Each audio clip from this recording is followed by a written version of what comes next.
Ladies love the skin. Ow. Bring it a little bit closer. The good skin, that is. That's why having a proper skincare routine is very important, and you need to feel Lapeef. The process is so easy, just 4 steps. You got your daily face wash. That's going to clean your face up nice and right. You got your exfoliator scrub. That's going to open up your pores. You got your AM moisturizer with the SPM 20, which is going to protect you from the sun. You also got your PM moisturizer, which is going to make sure your skin is protected throughout the night. Tej has tons of reviews from dedicated customers across the world. I know I said a lot, but it's okay, because guess what? It comes with an instruction card to explain to you in detail what to do morning and night. And because Tej is a sponsor, they're offering my family 30% off along with a free gift. Just click that link that's in the description and feel the Tej. Maintaining your beard isn't just style, it's self-respect. A well-grown beard boosts confidence and leaves a lasting impression. Elevate your look. Embrace the importance of beard care today.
It's go time.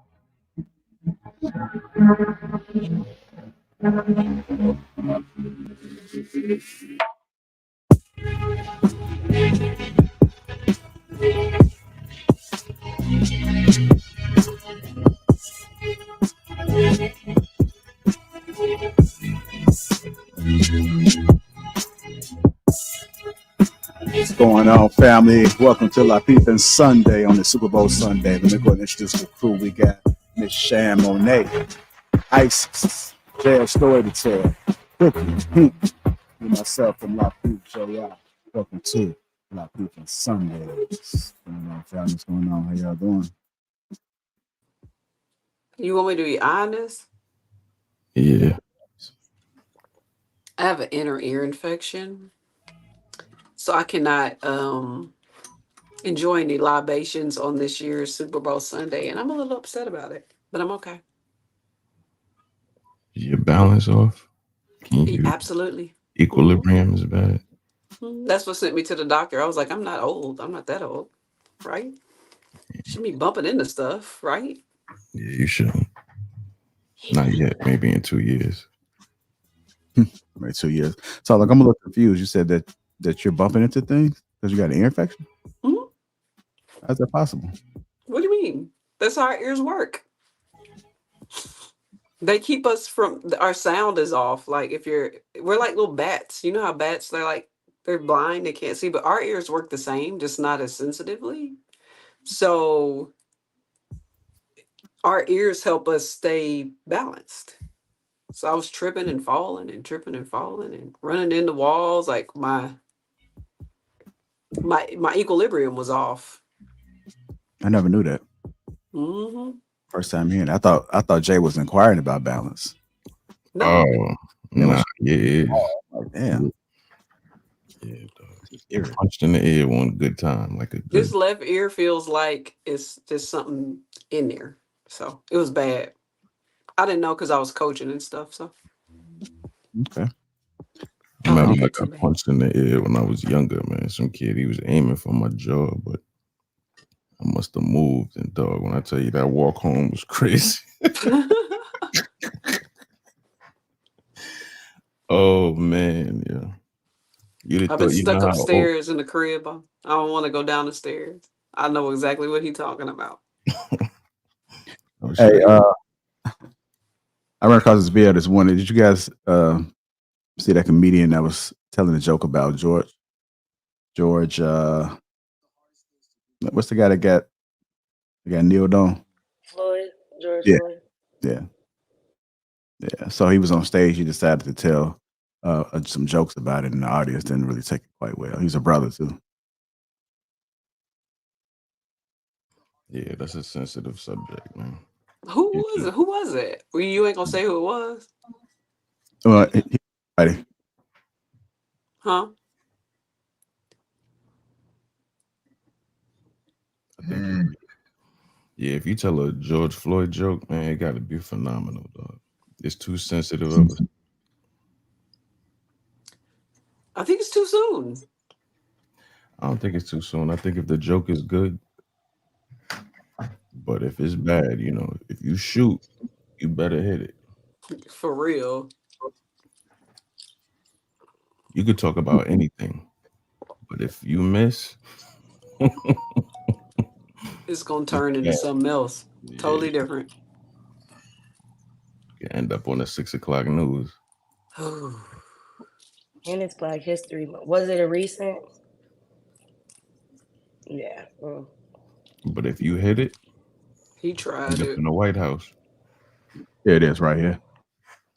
Oh Lord. So you guys can hear it.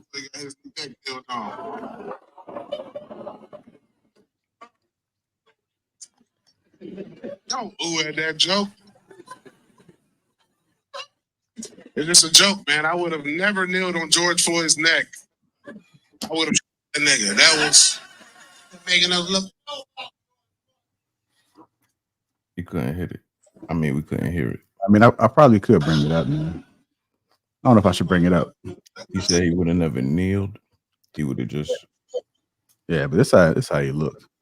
Y'all can see this. Yeah. Oh, that's homeboy, man. He okay. Damn, what's his name? He's brain. He like 2 years in. Yo. Yeah, you can't do that 2 years in now. Nah. Yeah, leave that one to the vets. Yeah, Dave you Chappelle. can't do that 2 years in, dog.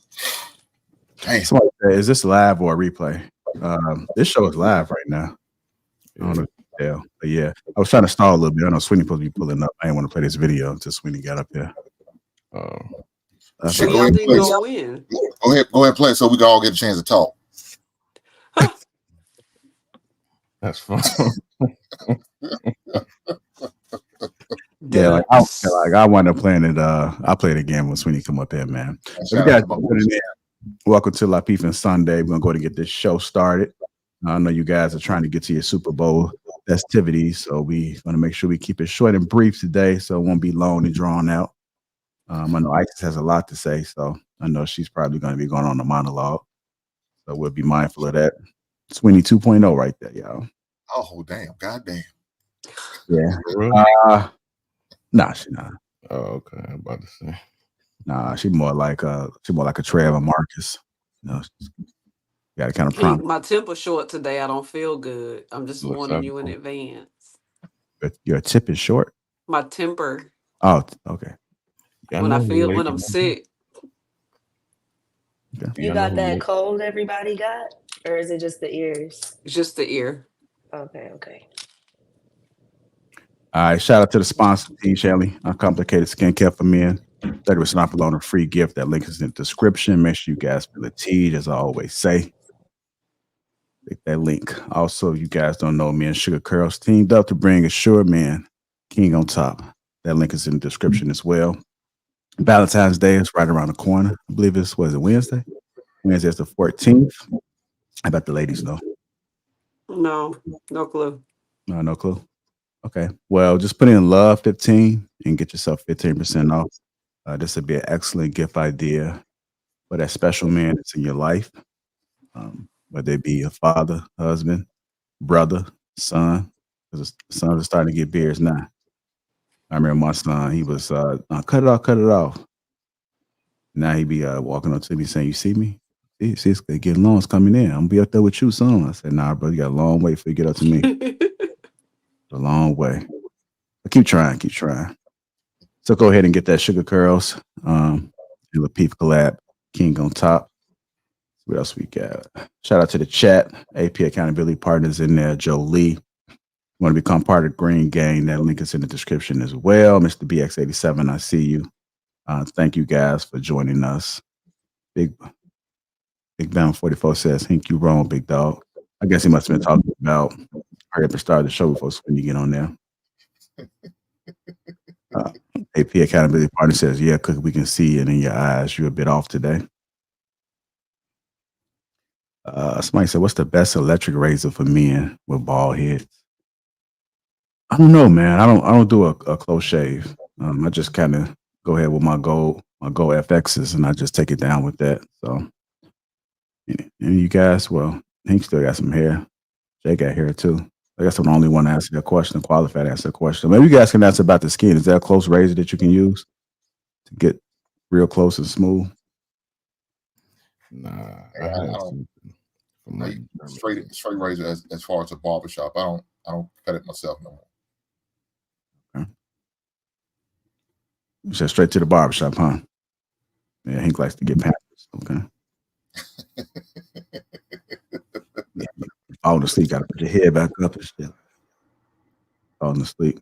Let me go ahead and get started. I don't want to lose Isis. No, she don't like these jokes. So. Good. Yeah, I'm not going anywhere. I know like some baby shoes back there. Some shoes. I don't your shoes back there. I was thinking the same thing. Baby too. I just seen this video that the dude dancing star. That's what it kind of remind me of. You know what they remind you of, JR? You remember them hard bottom shoes, the white hard bottom shoes? That's what they look like. Yeah, that's what it looked like. Yeah. Okay. Oh, man. I think I stalled as long as I could, man. Kiki says, "Thank you for responding." Oh, certainly no problem. So let's go ahead. You see the title, women. A woman says she doesn't want to be strong. She doesn't want to be strong and independent. She wants to be fragile. She wants to be fragile. Would you guys say that you want to be fragile, Michelle Monet? I don't want to be independent. I want to be I like to, I don't know. I thought fragile, that's different, but that's kind of the extreme of things. But I do like to, be with a mate, not necessarily by myself, but hold my own within my relationship, What does that mean? Meaning do my part. Like if he's out, I can hold it down. We work together. But no, do I want to live alone, be by myself all my life? No, I don't. I don't wish for that. So I looked up the definition for fragile. I think I'm gonna go with the third one. That's of a person not strong or sturdy, delicate, and vulnerable. So would you want to be treated as though you were delicate? Yes. Sure. By him, absolutely. Okay, so you do want to be fragile. So according to that definition, that's not the first thing I thought of, because there are several, like you said, but I would like for it to be for him. Am I gonna walk around the world like that? No, but for him, yes, I do. Okay, so if you had a choice, you'd rather be fragile. What about you, Isis? Yes, for him, absolutely. Okay. So outside of him, you want to be strong. Yeah, I don't need the world to understand my level of vulnerability personally. I don't. Just for that specific person, they may know how to deal with it and maneuver, things like that. Okay. Yeah, Monet, do you have a daughter? Okay. How do you raise her? Do you raise her to be strong outside of a man, strong with a man, what does that look like when you had those conversations with her about navigating through this world and being a woman? So I'm more of a Alabama Southern Belle. So I'm like ladylike things, etiquette, to always walk like a lady. However, I will teach her to protect herself if she's ever in a vulnerable moment. But for the most part, I want her to be, act like a lady, conduct herself as a young lady, always.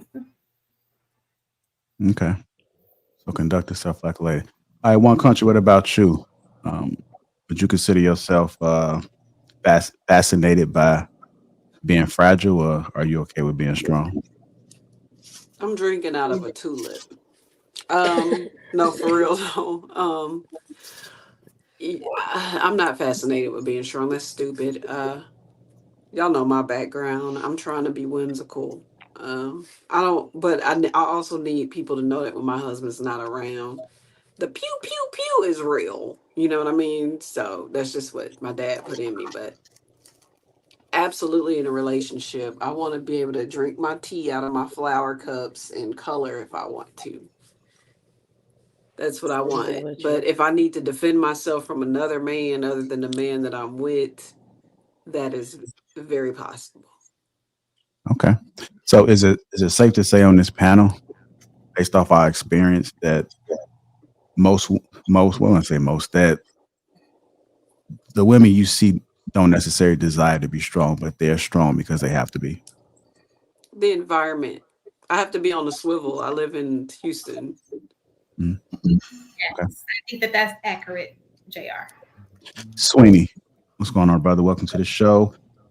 Do you think that men factor that in when they are addressing strong women, that they don't necessarily may not have want to be strong, but they're strong because they have to be in today's society?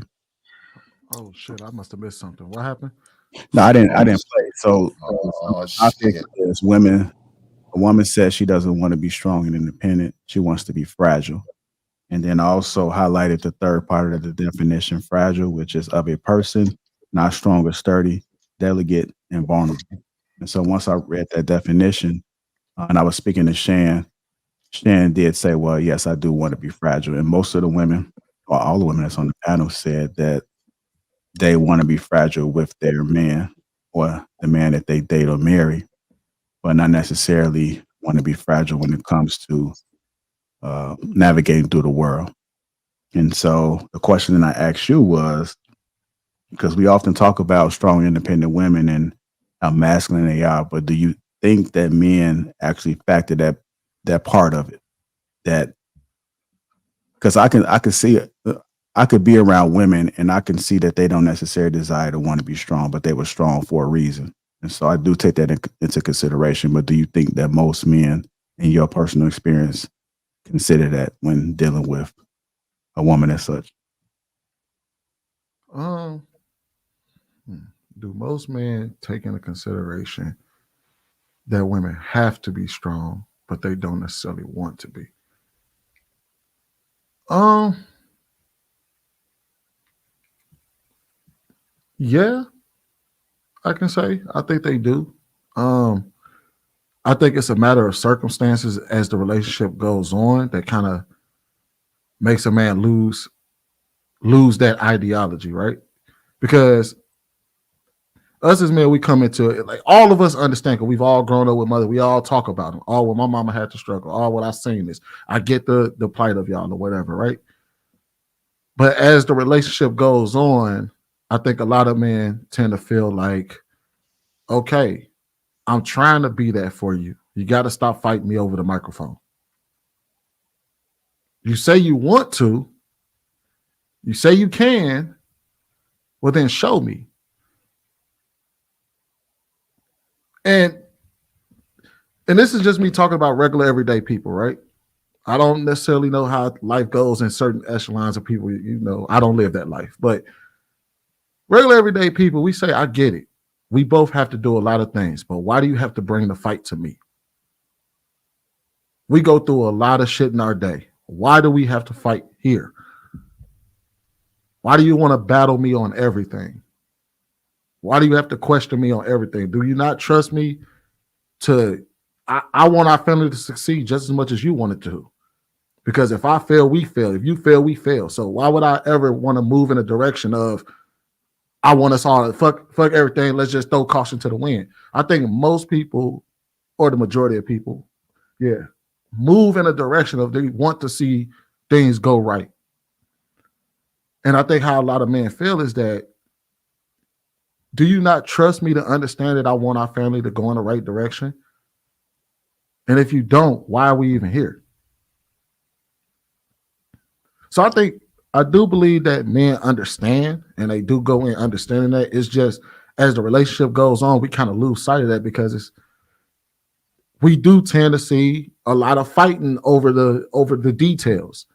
And we're like, just let me do it. Let me work, and let's see where the chips may fall. What's up, Shane? Do you think that a lot of this has to do, and this is just me, this is not how I feel. Do you think that it has a lot to do with maybe a lot of Black women don't trust Black men? No, I don't even think it's that Black women don't trust Black men. I think Black women are used to making the decisions on their own, or they're used to move in the way that they want to move. And it's very hard in relationships to consider that you have to think that there's another person that gets to make the decision with you. And I think that's what it is. I don't think Black women don't trust Black men. I think they just used to making their own decisions. Why should I don't want to have to, like, you know what I mean? They make a decision because that's what they want to do. And now they're realizing in this relationship, oh shit, there's another adult in the room. There's another person's feelings I have to consider. Because we all, like, if you think about it, we all come from two different families who also come from two different families who also come from two different families. So we're all different in certain ways, and we all were raised in a certain kind of way that may not completely mesh with the person that we're with. And it's hard to navigate. Sometimes it can be hard to navigate those and be able to make decisions with that person, because then you like, well, this is the way I would look at it. And this is how I've done it my entire life. So who's to tell? How can you come in and tell me that your way is better? Sweeney, am I gonna have to fight with you over the mic today? First of all, you never have to fight with me over the mic. If you want to talk, just talk. We grown out here, man. I got you, man. I just had to put that out there because you said it, and it's so funny you said it because I said go ahead and start the video so we can get a chance to talk. Because if we're not, Sweeney ain't gonna let us talk. But let me answer Shane's question. I'm going the opposite way what you saying, Sweeney. I don't think they do trust us. I don't. I think that's what it is. They don't trust Black men because they have issues with trusting Black men because maybe some stuff that happened in the past, some stuff that they've seen their mothers go through, their grandmothers go through. I think that's what it is. So yeah, I think it is a lack of trust in Black men. Let me keep it honest. I don't think they have a lot of trust in any man. Some of them. But as far as us, as Black men, yeah, I think it is. I don't think they trust like us. That's why they will not put all their whole heart and all 100% into us like that. It's going to take an act of God for you to convince them to buy all in. And not every woman's built like that. They're not built to do that. Their mindset won't let them because of what they learned and was taught. So now you got to deprogram whatever woman you get just to buy into your program. Yeah, I know Jay's about to ready to speak. I don't think a lot of people really understand what real trust looks like because it wasn't shown in their life fully. And I think, as I was editing the video, I think Sweeney spoke about it. Like, do people really want you to be 100% transparent and vulnerable? Like that's associated with truth, and I don't think a lot of people get that raw truth. I also think that people are afraid that they're going to get judged, so they don't really have a situation where they can truly be themselves. And so that's why you may see like the representative being consistent throughout that marriage, because when she tried to tell a story about her past, she got a little bit of, okay, he's frowned up upon that, or he don't like that, or he's already had mentions that he doesn't want a woman like this, and I know that I've done it, so she can't really fully, truly open up to him. And then I don't think men trust women as much either. I think it happens on both sides. So I think that guys are a little bit more reserved, and because they may have been burnt by a woman in some form of capacity, where there might have been, he might have opened up to her and then she used it against him. So he was getting judged, or he was being made like fun of about something that happened when he was in his most vulnerable moment. So when we look at trust, I think that's something that people should really study along with everything else that they study. Like, what are you bringing to the table? All right. Here's a way to think about it, Hank. Have you ever been a part of like those? Have you ever been a part of like all those Facebook groups? Like sometimes it may be like braider groups or food groups or parenting groups and stuff like that. Have you ever seen the level of non-consensus in those groups where somebody will come in and say, hey, this is how you're supposed to do something. This is how you should do something. And how many people would combat or fight the person that came up with that idea in that group? Yeah. That's how and what I've noticed in those groups is that people tend to say, well, I do it this way. So unless it's somebody of notoriety within that group, like, you can expand this out, but unless it's somebody like that everybody in a group can say that's the person, most of the time people come in and say, well, I'm going to do it my way. And I think my way is better than your way. And that's totally different. Talk about a group. I just need one individual. No. I get that. What I'm saying is that that's where I get my idea where I don't think it's necessarily that people don't trust us. I guess you can still look at it as trust, right? They still don't trust, but I don't think it's necessarily I think their lack of trust has more to do with them thinking that I'm the best. I'm probably going to make the best decision for me. I trust myself more than I trust y'all until there's somebody out there who I trust more than my own decision. And that's how I think we all look at it. Even us, like, even when we have conversations amongst men, a lot of us think our way is the best way until somebody comes in and proves otherwise. I think of a lot of lack of trust on the male side comes from the fact that they dirty. I'm not even gonna sit here and lie. When you run across a male that just don't trust females like that, they're usually a suspicious individual. That's just me being on this earth 41 years. They're doing creepy, weird, cheater stuff, and they don't trust women because they're not worth a damn. So that's my theory on that. As far as women not trusting men, it's usually those same creepy dudes that don't trust men, don't want to commit, women, and don't want to commit, that turn these women into non-trusting individuals. Why? Luckily, I don't care enough about that to even engage in those kinds of activities. I just make sure I'm good. But if you look at the cycle of life, you take an innocent person that's coming out and they're full of and ready to love, and that's what everybody needs to remember to come back to. And there are risks, but there's always that bad woman or man that they run into, because misery loves company. That creates another bad woman or man, and it's just another circle. And then they meet another innocent person, and it's like a virus. You know what I mean? And when it comes to women not trusting, it's all, and that could be the same thing with women that are grimy, doing stuff behind a man back, playing around. They don't have trust because they're not a trustworthy individual themselves. So I feel like if we really looked at this in more of a societal thing, like sociology, the cycle that it's creating, it would be easier to figure out than to just, well, women in this and men is this. No, it's everybody. It's everybody. It's like a disease. Once somebody get hurt, there's the lack of trust.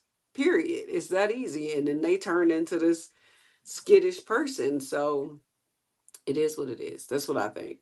So my question is, why did you lead with the fact that men would have to be, in order for them to be untrustworthy, for a man to be untrustworthy, it has to be because he's a dirty individual. And then when you spoke about women, it's because something was done to them.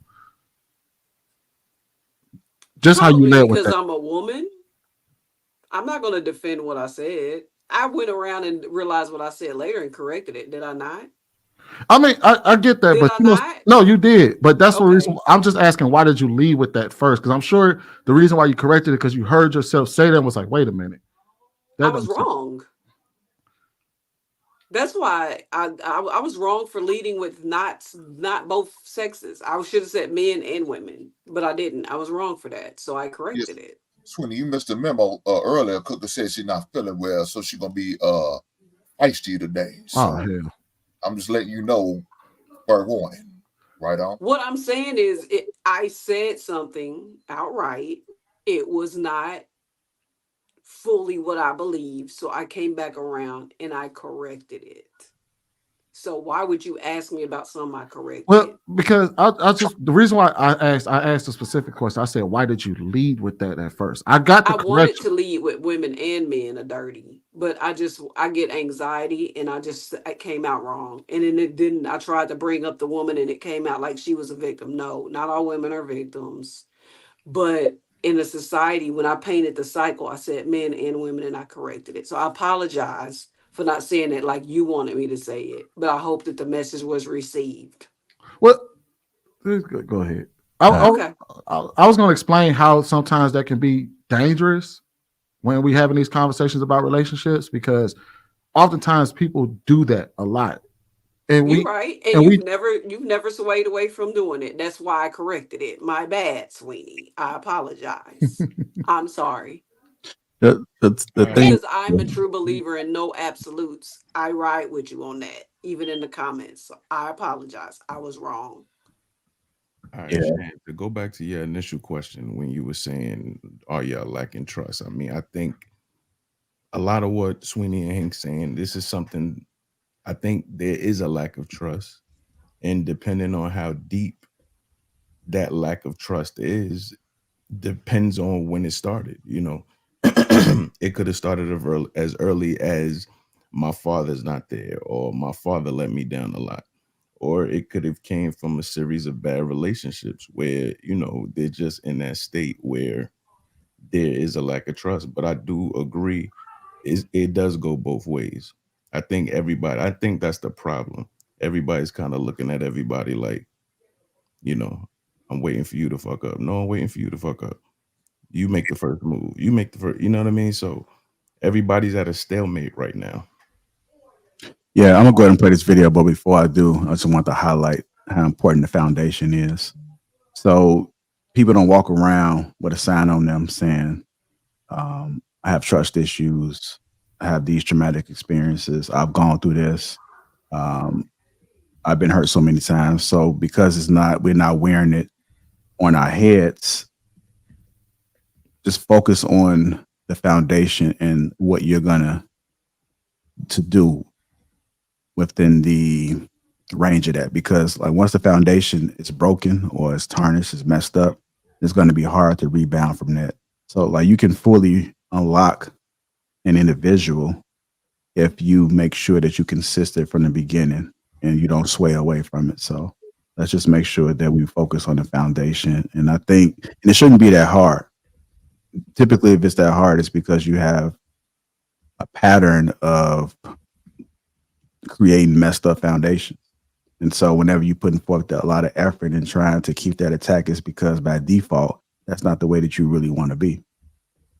Because I mean, if you're doing the right thing or always keeping and say, I'm just gonna just do right by people, then I don't think that you have a problem like maintaining frame when it comes to that. So if you have been messing up all the time, just understand that foundation, if you do meet somebody new, make sure that foundation is good from the start and you should be good.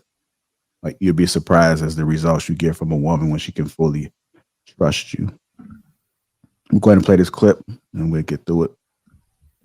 Tell people all the time, like when they're like, "Oh, you're so strong," and I'm like, "But I have to be. I don't want to be like. I want to be fragile. I want," and people see it as a weak word, but think about it. When something's fragile, you treat it more with care. You're very careful. Like treat me like I'm fragile because I can break too.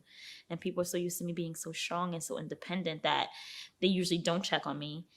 If I do have an issue and I happen to voice it, like, "Oh, you're fine," like they brush me off, or it's kind of like, Shakira, you always figure it out. But I'm human too. I have feelings too. I feel things very deeply too. So don't treat me like I'm strong, because I don't consider that to be a thing of like, oh, that's so great an accomplishment. No, treat me like I'm fragile. Treat me with care. All right. Go ahead, one response to the video, the clip. Yeah, so you go. Cookie, so you can go ahead. Oh, I don't think she was, I don't know if that was in the format of relationships or just people in general. So I'm going to look at it two different ways. As far as people in the world, she needs to get a better friend group. That's period point. But her circle's all wrong. Me and I don't have that many friends, but my friends, we know we check up on each other. So, check up on your friends. That's just being a good friend. As far as a man in a relationship, that's what you have to project. But walking around society being fragile, she's being delusional. I mean, this is not the type of society, not right now, where we can walk around being fragile at every moment, especially being Black and being women. We don't afford that luxury. So the key is balance. You got to keep your head on a swivel while you are out, and make sure you don't look like a victim walking around, so you don't end up in the back of a kidnapped van. Those are all things. Sex trafficked. Um, those are things that you really have to think about out here in these streets. But when you come home, you have to be able to cut it off, and relinquish that power back to your significant other. But it's all about balance. But I got a feeling that she just wanted the world to see her as fragile, or her friends. She was talking about people calling and checking. Girl, you need to rethink who you calling your friends. That's just how I feel about that video. I mean, with the initial question, I didn't answer about do women want to be fragile. I think you learn that they do. Nobody wants to be out here doing everything. Everybody would like to have somebody that they can defer to, that they can depend on, that they can experience things with. So, in terms of the video, I think that that's the caveat to being strong, or to being the person that does everything, or the person that's looked at as having it all together and being super independent, is that everybody else around you take you for granted in that way, and they don't realize that you are human, that you have feelings, that you do suffer, that you go through your depressions and your moods, and that can be a lonely place, you know, when your phone stop ringing, the text stop coming in, they're thinking, oh, she's straight or he's straight, and you're not.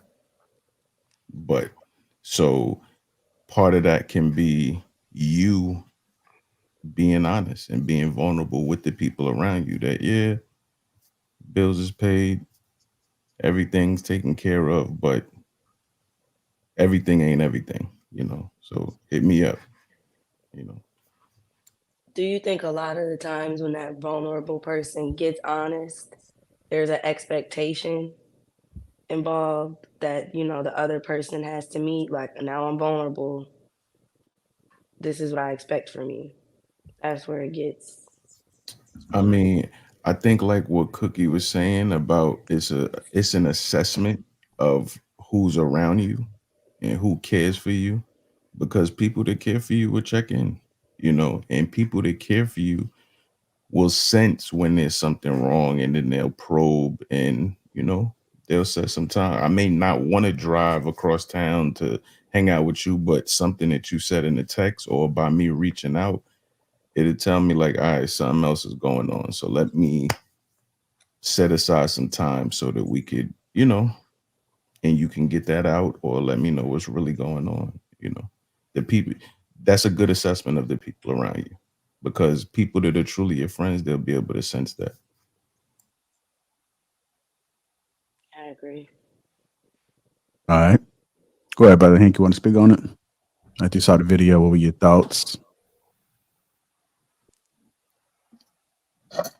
Well, look, as far as her being fragile, I could understand that. A lot more women probably should have that mindset of wanting to be fragile, especially for the right man. You know, you get that right man, you know, you're gonna be fragile for him, and everything's gonna be everything in the world. But you got to get that right man. So, ladies, that means you got to learn to choose better. I said it last week. You got to learn how to choose better. You have to. That means you got to ask the tough questions, regardless of whatever the response is going to be. Accept the response as it is. Trust but verify. Cipher through what he's saying. Is what he's saying, is he real? Is he not just talking? Is he acting on what he's saying? So that you can feel comfortable about being fragile, trusting, unloading all your burdens at his altar. That's how it should be. That's how my woman has that, she knows she ain't got nothing to worry about with me. Nothing. Mentally, I'm gonna be right. Financially and emotionally, I'm gonna be there for her. But you got to be that type of woman that's ready to let yourself go. You know, uplift the veil. I mean, you have to be willing to do that, and you have to be transparent. You got to be vulnerable, and hopefully you're being honest. Because if you're not being those things, I said it again when y'all got on me, y'all gave me hell, and JR clipped the shit out of me about these women don't give a shit. I said it towards the end. Y'all heard most of the first thing y'all probably heard was that part, they don't give a shit. But nobody heard the end part talking about if a woman can't be vulnerable, transparent, and honest. Nobody heard that part. They just heard the part that they don't give a shit about it. But that's cool. I understand. But if them women are willing to do those things and bring those to a man, and you do what you need to do to find the right man, you got a great chance on being a married for a lifetime. Also, got to give them cheeks up too, but you know that's another story. Hey Hank, I got a question about that, and Oh. I'm gonna go to you, Cookie, directly after this. But I was having a conversation with a young lady last week, and one of the things was that she was saying was that she felt as though she had to give up them cheeks, otherwise the man was gonna go get it from somewhere else. As a man, like, how do you honestly feel about that? I know we kind of joke around, but let's say a woman is keeping her legs closed and she is withholding sex and she wants to do the right thing. As a man, are you gonna wait on that? It depends Or do you feel as though it's a disadvantage? Let's say from what you see, right? Because you don't know a whole history. That's from what you see, she presents herself to be a woman of quality, of substance. She has things going on for herself. She seems to carry herself well, and she says that I just want to hold on. You know, I don't think it's time. It's too early. In the back of your head, you know, I'm a crack it. I just don't know. She not let me crack it right now, but I know eventually I'm gonna crack it. But she just being real uptight with it, and she's respecting her body. Is that the type of woman that you will want to marry, or does she have to give up them cheeks in order for you to even consider? No. If she's what she say she is, and she holds firm to that, and that's her standards, then I can respect that, and I will respect that. I'm not gonna dismiss her or put her off like that. Because look, hopefully I wasn't the first person she held on if she's not a virgin. You know what I'm saying? That's hoping that. But if that's what she decided to do, and that's her beliefs, and that's what she stands on, I don't have no problem with that. Would I wait her out? Yeah, I'll wait her out. But I also told you what I was gonna do. Shan, open the door. Here I am. That's technically not waiting her out. No, I'm waiting her out. I'm not waiting out, but I'm waiting her out. How many women do you think I actually rock with that? How does she know? She ain't gonna know what I'm doing. It's not Cook. It's not for her to know. We're not in that type of relationship just yet. So you're not being transparent. I can't believe it, Jesus. I can't believe it, Jesus. Let me tell you this: until I make it solidified, until I make you my lady, I could do whatever I want. Oh Jesus, boy! Now, once I claim you as my lady, and it's just me and you only, exclusive, me and you, then of course I'm not going to be doing that. Them loopholes. Do you not realize? Do you not realize how confusing this is to women? Tell them. Well, then if y'all confused, then y'all not listening, bruh. Okay, so You threw me off my whole question. Would you still make her exclusive, even if she don't give up the cheeks? Okay, now that's different. Probably not. So she has to give up the cheeks in order. Eventually, she's gonna have to give up them cheeks. So what was all that for? What was the point of that? That was a waste of time. Well, first of all, he didn't say exclusive. He just said if we're seeing each other. That don't mean anything. See me seeing somebody that's I could be seeing about 4 or 5 other women too at the same time. That's not how most marriages get to. That's not how you get to marriage with somebody. We're not. Look here again. He didn't present it that way. That's not how he talked about it. That's not how he sold the tale. Told the story. That's not how he told. No, Sweeney. Listen to what he said. He just said nothing about being exclusive with her. He didn't. If I was seeing a woman, that was a word. That's different. I could do what I want to do. Y'all ladies have roster. Why can't I have a roster? Shane, I know you save and sanctify. I got you, sis. All right, hold on. Let's make sure we clear the air first thing. JR, when you say that she's waiting, what is she waiting? Where she say her value system is waiting, what are we saying she's waiting for? She's celibate, or is she a virgin, or is she celibate? Let's just say she's celibate. Yeah, she's celibate. Or again, we don't know. So unless we have some type of Carfax on her, we can only really take what she tells us. Let's just assume that she comes in and says, "I'm celibate. I'm waiting until." She comes in and says she's celibate. Maybe she doesn't say she's celibate. She's just not giving up them cheeks, and maybe that's how she does with every relationship. And maybe it's like a 2 or 3 month minimum. We don't know. You just tried, and she slapped her hand away, and you ain't got nowhere. It's been about 2 months, and you still ain't got nowhere. So she never said she was going to give it up to you, but she never said she was celibate either. She's not a virgin because she got a child. The thing, if she's changing for herself and not for me, then I don't have a problem with it. The problem that I've run across in the past, far past, is depending on your attributes. At one time I was 31, 32, no kids, oh, he ain't got no kids. And then whoop, all of a sudden I'm somebody different because here comes this person who's quote unquote catch. So I've been doing all this shit, but now I'm going to behave differently because here comes this person.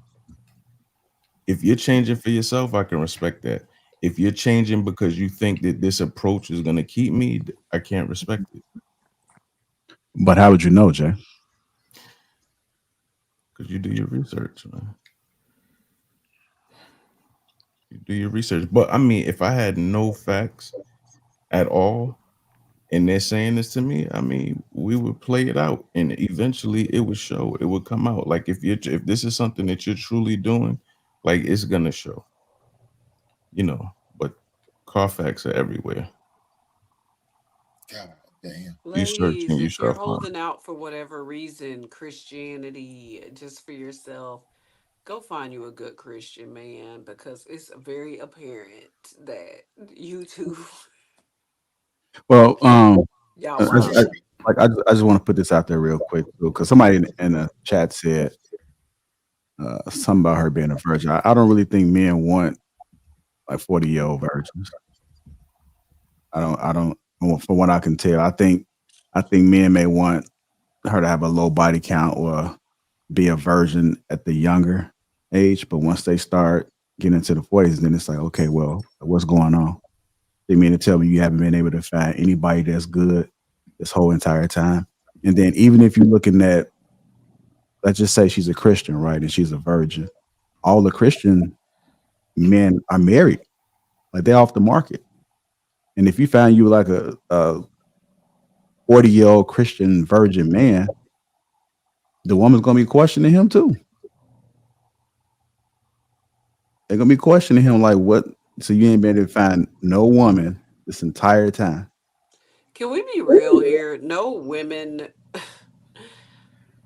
I can't. I'm not gonna speak for all women because I don't do that, and I made a practice too. And I know Sweeney will jump on me, but most women do not, whether they're a virgin, it doesn't matter. Do not jump into a situation thinking that the man that they're talking to is a virgin. Let's be for real.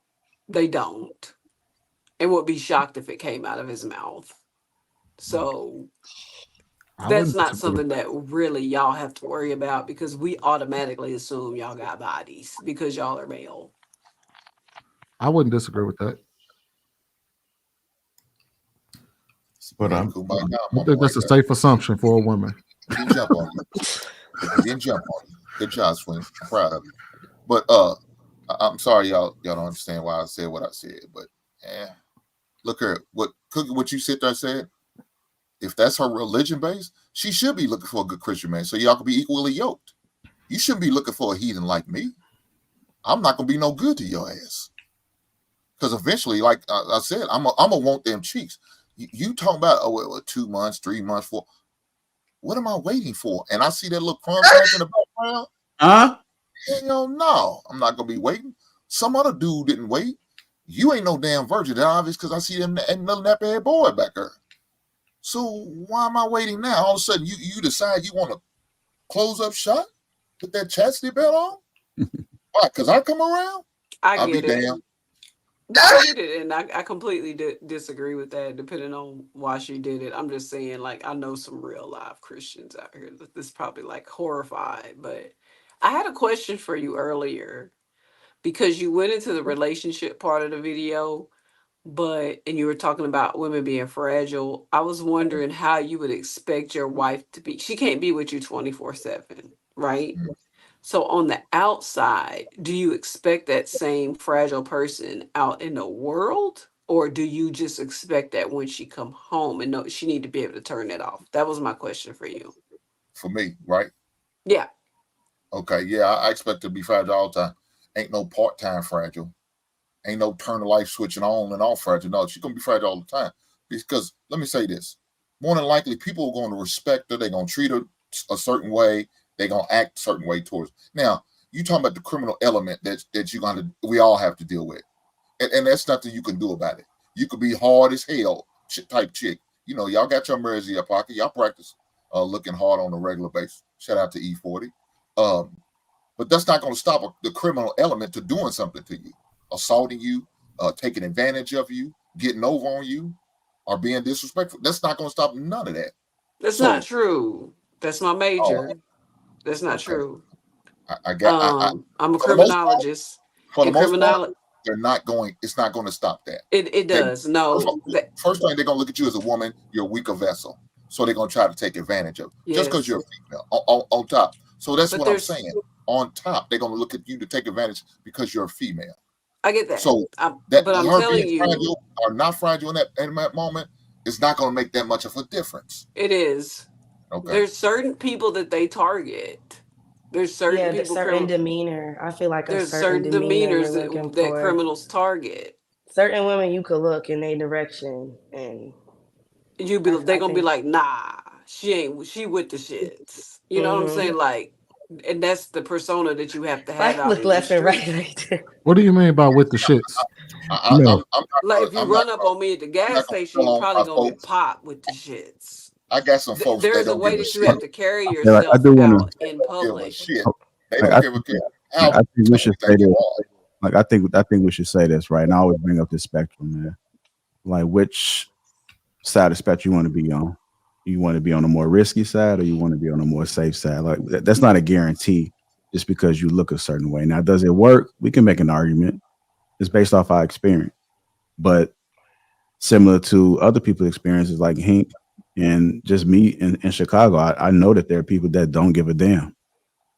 You know, people are shocked and surprised that they, she's such um, a wonderful person, like soft, never does anything in anybody, and she became a victim. So if you had a choice as a woman, I would say, yeah, do that. But I just think you just gotta have common sense and just always keep your head on the swivel. Same thing like a man. Like a man is not inherently gonna just walk out there violent. We were talking about that, right? Maybe a toxic person would just be on 10 all the time. But a person that has some sense and have that balance, like they know when they need to turn up and be defensive and protect their family or whomever they're with or around them. And other times they just come, you're not looking for it. But if trouble presents itself, they ain't got no problem. She's like unleashing that beast. And it's the same thing with a woman. I think that we want Hank saying that he wants his woman to always, by nature, to be soft, but still have some common sense. You know, if you see some trouble or something like that, you just know what you got to do. It's all situational. Like it's all situational. I don't think that we can really prepare for the unknown. We can just look at other people's experience and situations and then try to be best as much as we can. There's case studies on this though. And But, I know in certain I'd rather cases, rely on what's in front of me, like than on case studies, because when I go out there in the field, like I know what I see. Like them case studies don't see what I see. So if I'm going to give some instructions to the woman and the children that's inside my household, this is the way that we're going to move. This is what I've seen when I've been out there. This is what I've seen what other people see. So I'm trying to give them as much data information as I can from everywhere. Here, I just was watching. I kind of caught something called CNN. I saw that this was going on. It's a possibility that they may be doing this here. I just want to make you aware. I'm not saying that you are going to, and she may still, man. I mean, you could give somebody the game and they still may not be prepared in that situation. You're just hoping for the best. But I don't want to lean all the way on this case study. I just want to have just like the knowledge and just understand if this situation presents itself, at least I can identify and I give myself the best opportunity possible to navigate through it. right. So basically what I'm saying is when we go out into the world, if we're a woman that is trying to give a certain aura or a character off in these criminal areas, which I try to avoid, it's not necessarily being on 10 and engaging in conversation, but as long as you teach your fragile wife how to pull that pew pew from under the seat and don't hesitate to shoot, then that's cool. Like if she can still be fragile and do that. But all I was saying was there are certain marks. It's called a mark. That's what the word mark came from. That they look for, and don't be a mark. That's all I'm saying. Don't be so fragile and unrealistic that you out here on your cell phone while pushing your groceries, while putting them in the car with your back turned in the dark. You know what I'm saying? This stuff. Make sure you teach them the rules. That's what I mean when I say head on the swivel when you're by yourself. Not Yeah, my woman necessarily don't be go like out in the F dark. you, F you. It ain't like that. We just you actually want to avoid confrontation and Yeah. carry yourself in a way where it's just like, hey, this chick look like she kind of know. I don't think that she the one. Because they do assess, but I get it. So I do want to ask this. So and I'm gonna go ahead and answer this. I know I've been long winded today. Good. Do your thing. This is out the norm for me. So I'm gonna go back and rest my masculinity after this. I promise. I'm gonna go ahead and land my plane with this one. So I hear that certain women will give their number out because they are afraid of how that man may respond. And then I know some women that won't get a number out. Some women that will give out their fake number because I've heard situations where he said he will call right on the spot to see if that's the correct number. So I just give them my number because I don't want to put myself in a situation. Now, I think I'm speaking along those lines. It's everything is situational because you could be fragile. You can have this like intimidating spirit and they know not to approach you. But what if they do? Like, do you let the wall down a little bit and say, Oh, I'm absolutely, like, absolutely. You like play the damsel in distress, and you give him your WhatsApp number, and then you change it the next day. Like you got to be prepared in this world, because I came from a military household, so I don't think like other people. So I have my real number, and then I have a number that you can call me on that my phone will ring when you call it, but it's not my actual number. And I change that. I use that for my students as well. So I mean, it is what it is. You just have to be prepared, and that's what I mean when I say independent. Those are things that women have to think about, and it doesn't necessarily make us masculine. We just have to move smart, and we have to move different and confident in this world. You can confidently give out that number to him without worrying about it and blow your brains out because your phone gonna ring. But you have to be prepared for that.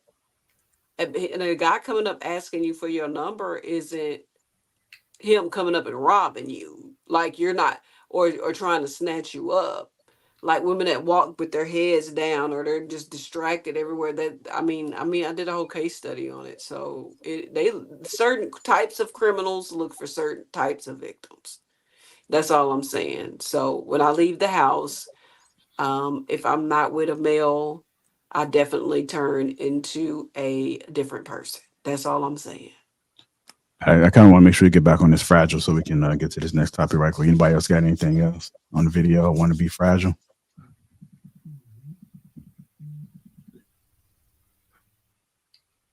Well, I was going to respond to what you said about the phone number thing, JR. I think women's strategies just changed with the times. It used to be a time where they could give out a fake number because there wasn't no such thing as cell phones. So back then, you can give them a fake number because you wouldn't know whether the number was fake or not because you calling their house phone.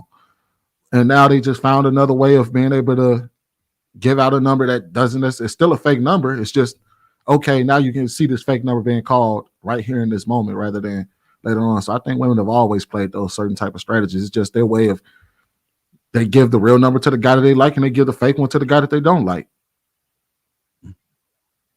All right. Guys, just tuning in. Welcome to Lapeef-ing Sunday. Let me go ahead and get to these super chats. Kenneth, going on, brother, $2 says, happy Sunday to the ladies, J.I. Hink and J. AP accountability partner, $5 says, Shan wants to be pampered and loved. She doesn't want to be treated breakable. AP accountability partner again, $5 says, shout out to the panel. Looking forward to a great dialogue this Super Bowl Sunday. Big at 11, $10. Preach, Reverend Hink. AP again, $20 says, men, we have to cut the hypocrisy. We create the monsters we complain about. High body for the street. High body for the streets. But if she doesn't let me smash them out when we get it and it doesn't work out, we add to the body count hypocrisy. And the AP accountability partner again, $2 says, what do you teach your daughter? I want to thank everybody who has contributed to the platform thus far. Do me a favor, make sure you go ahead and subscribe to that channel. With that being said, let's go ahead and keep it rolling. Y'all good? Any hurt feelings report need to be filled out on a Sunday morning or afternoon, rather? All right, Reverend Hink, we're going to go ahead and keep it moving. We're all living here, but we survive differently. We're all living here, but we survive differently. Same time, I hold everybody accountable. I hold my friends accountable, my family, my mom, everybody. I hold you guys accountable for certain things. So granted, if it's something that you don't know, learn. And it is free. Google it. If there's something that you don't know or you're not hip to or you didn't realize or a word, or if it's something, a term that I'm using that I'm feeling that you're not, aware of, learn. If you love me enough or you care about me enough, you're going to learn me. And as an adult, yes, my mother gave birth to me, but she still needs to learn me, just like I need to learn her. That's how relationships build. And I'm really big on that with not just like, you know, mother daughter, but just relationships in general. If you care about someone enough, you're going to learn them. I'm not going to put these things on you because I feel like, oh, that's what I did and that's how I survived. We're all living here, but we survive differently. And people need to be respectful of that. At the same time, I hold everybody accountable. I hold my friends accountable, my friends, my family, my mom, everybody. I hold you guys accountable for certain things. So granted, if it's something that you don't know, learn. And it is free. Google it. If there's something that you don't know or you're not hip to or you didn't realize or a word, or if it's something, a term that I'm using that I'm feeling that you're not, you know, aware of, learn. If you love me enough or you care about me enough, you're going to learn me. And as an adult, yes, my mother gave birth to me, but she still needs to learn me, just like I need to learn her. That's how relationships build. And I'm really big on that with not just like, you know, mother daughter, but just relationships in general. If you care about someone enough, you're going to learn them. I'm not going to put these things on you because I feel like, oh, that's what I did and that's how I survived. We're all living here, but we survive differently. And people need to be respectful of that. All right. Let's go ahead and get into it. We all living here, but we survive different. Let me go ahead and go to you first, Shan. What are your thoughts about that, man? I think that that's true. I think that we have to take the time to learn our partners, even when it comes to our kids, learning that our kids are not even the same. They move differently.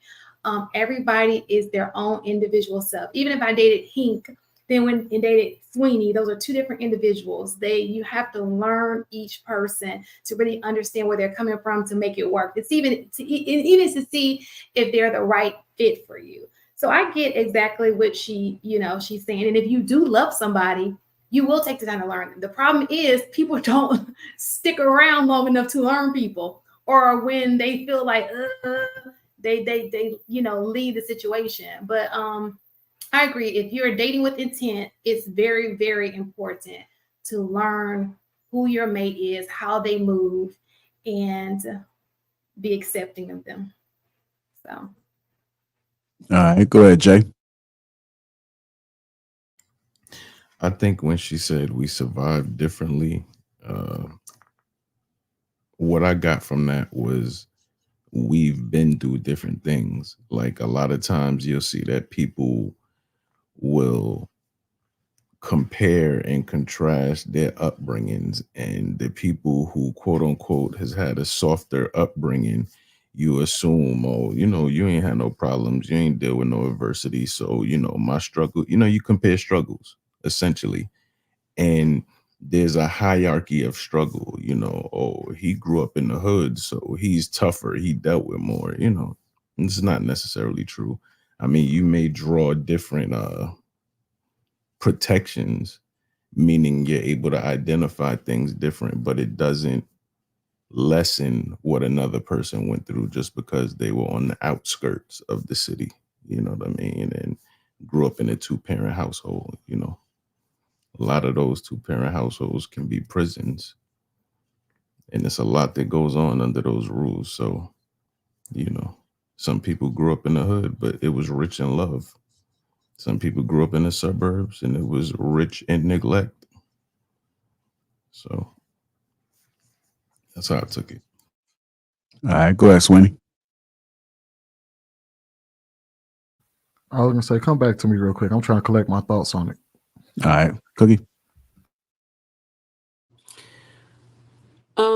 I agree wholeheartedly.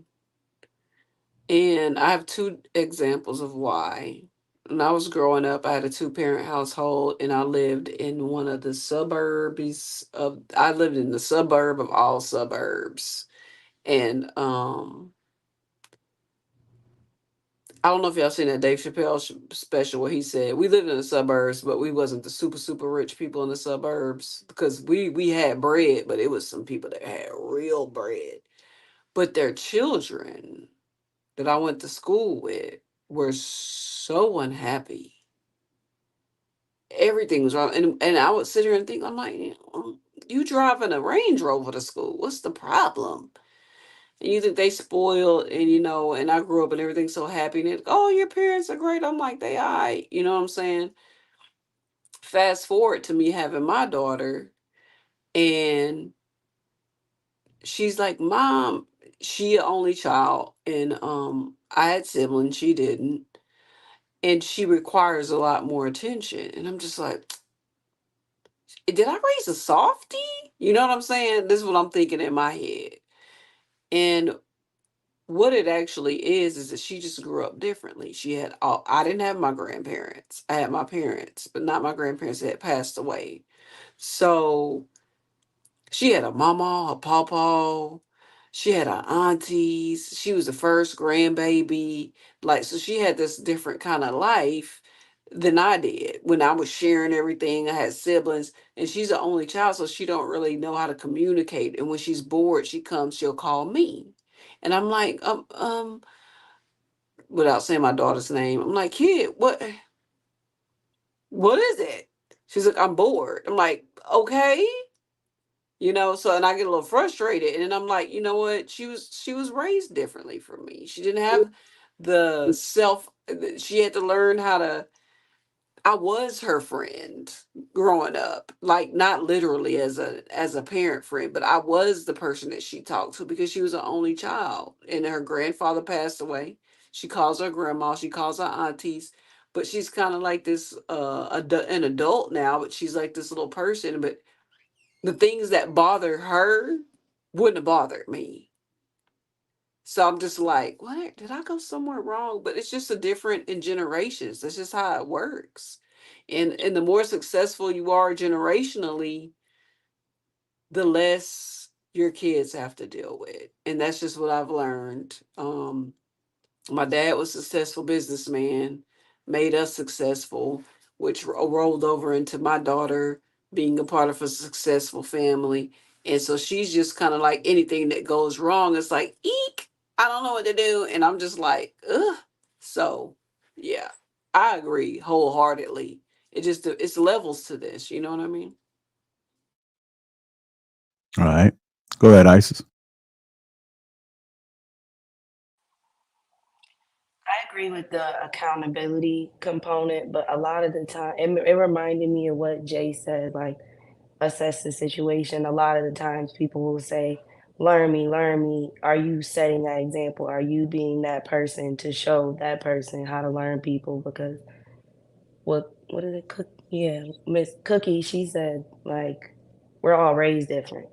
We all learning ourselves. If you don't even know yourself, how you can learn me? Where do we start? Like, where do we? So if you're not being that individual for that person, that's automatically blocked off. Learn me, but you don't. We both don't know each other. So saying to Google it is like, I don't know. I'm so sorry. That's embarrassing. Saying to Google it just threw me off because I'm like, if it just I shut down when certain terms come in. Google it. What do I Google? What terms do I Google? Where do I start? You don't know where I'm from, what I've been through, how I'm viewed. There's a lot of ignorance involved in just learning each other. I have a twin brother, so I'm learning him still, and we've been watching each other grow up for 25 years. But because I'm no 26 years, because I'm learning me and him in the process, I have to. So I'm stuck with him. It's not a relationship. So when she said learn me, I'm like, that sounded like a challenge depending on the other party. So that was my perspective. Can I add real quick before you go? My daughter told me the other day, she was like, Mom, you kind of have like a stoic emotion, Pat. Like you're real. I was like, calm. And I was like, well, I think you a crybaby. And I was like, but we need to understand each other why I'm the way that I am. You're never gonna get the kind of reaction from me that you have. I don't cry in the middle of restaurants. I don't do that. But it's all about how we were raised. I feel that like to my core. I'm just like, how do I fix that? All right. Go ahead, Brother Hank. So I'm gonna refer to last week, like I said before. That woman's disturbed me. Everything about what I'm hearing on this second video disturbing me. Why? She looked good. I'm sure she got. If that's the same woman on the thumbnail, she's looked like she got a nice rack on her. You understand what I'm saying? She probably got a nice backside. But what she got between her goddamn ears, sawdust. Ain't shit up there. Because when she sit there and said, I got to Google you, and you at the first episode of your video talking about you want to be fragile, heifer, ain't nothing fragile about you. You sound like you tough. That's what dudes say. Google me. You want to know about me? You want to know my stats? Google me. So when I hear that shit like that, yeah, dog. Then talking about I got to learn you. Yeah, ain't nothing fragile about your ass. You a tough chick. And I got to fight you for the remote. I'll probably have to fight you for the biggest piece of goddamn chicken. I'll be damned. If I got to learn you, how about you teach me? Because how do I know if I ask you certain questions, you're going to not come up with that bullshit ass statement? Google it. Man, hell, for you not being agreeable. You not being negotiable. Yeah, you's a problem. And I'm done with you. She probably got a Yeah, I Glock only with a tell switch. haters to Google me. Yeah, she probably got a Glock with a switch, man. When the robbers come up, man, they shot. Especially family and people close to you like that. Come on, man. Look there. We going to the shooting range. She's shooting better than me. God damn, baby. What's wrong with that? Shit. I got to step my game up. Yeah. Okay. All right, go ahead, Sweeney.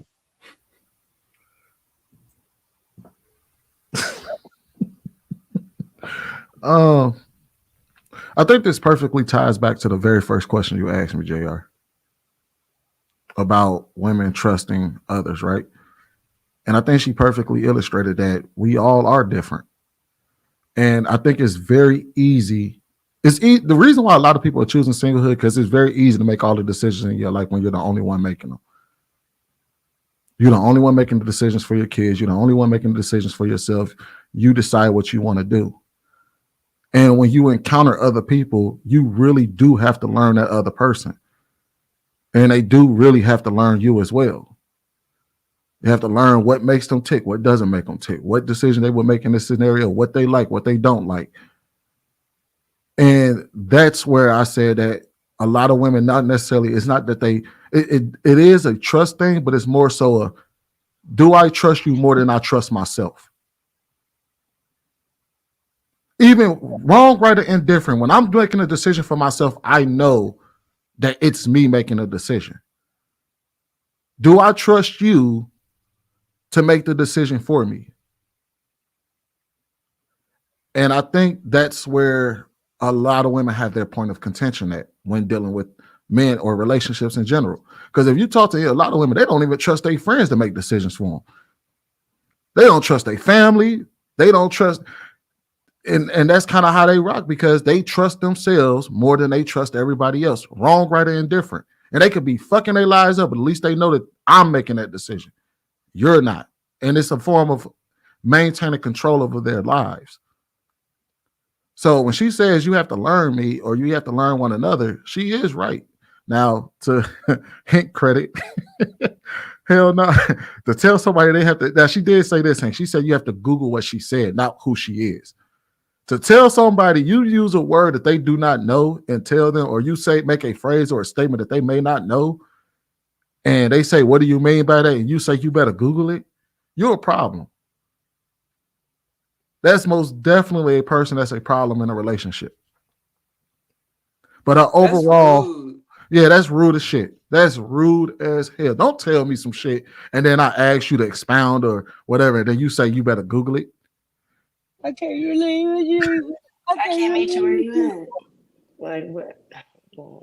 So that she was wild for that one. But her overall, it explained, her overall mindset explains why women and why people in general do the things that they do when it comes to relationships. Look, man, she sounds like a whole hypocrite, man. She says she wants to be fragile. That's what I'm talking about. That's that backside. That's that backside I'm talking about. See what I'm talking about? Ice backside. Hey, she bad though. Like, and that's all good, but guess what? She ain't bad. Between her damn ears. It's terrible. Off of But 3 clips. You notice what she said though. Listen to what she said at first. She said she wants to be fragile, right? Keyword one. That was her whole motive, to be fragile, right? To be soft with a man, right? But then she gonna sit there and say, well, you Google it instead of, how about you educate me? If I don't know the word, how about you help me out? How about you tell me why I gotta go through all that? Why are you being combative? You talk to me like I'm afraid at say, work. well, babe, it's this. So Cookie, you know what you said there said? Oh, I'm tough on the outside, but on the inside I'm soft. I can't believe that.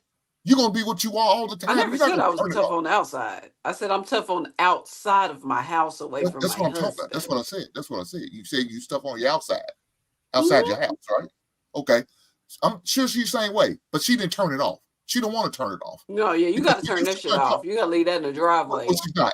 She's not. And the word she's saying, she's letting you know. See, those little red flags I learned to figure out and develop early. And now I'm teaching my son. I wish somebody told me that so I could avoid some bullshit. But unfortunately, I didn't. But I know now. And now I'm sharing that with my son and other young men that I mentor. Because shit like that, what she talking about? She got a split damn tongue. She's talking out on the side of her neck. I agree. Hold on. No, she ain't got a split tongue. She's saying exactly. Hold on, wait. You got to remember what she said. And we hear women do this all the time. They want to be fragile.